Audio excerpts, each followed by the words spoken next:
দেখো বন্ধুরা, মশারি খেপলা জাল দিয়ে মাছ ধরেছে।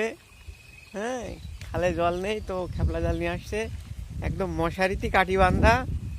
তো এই মাছের ডিম পর্যন্ত বেঁধে যাচ্ছে, মাছের ডিমও বাদ যাচ্ছে না। মাছ দেখো এই খেপলা জালে কত বড় মাছ। এই মাছ কিন্তু ভালো মাছ, জ্যান্ত মাছ, কিন্তু পরিষ্কার তো না, দেখছি মাছ প্রচুর মাছ হতো। তাই তো দেখছি। কালকে একজন আসছিল আমার বাড়ি, 10,000 টাকা দেবে জাল জানতে। তো তুমি কি কইলে? ওই বোনা সম্ভব নাকি?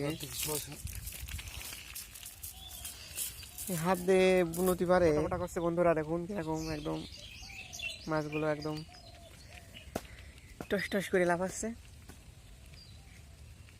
হুম।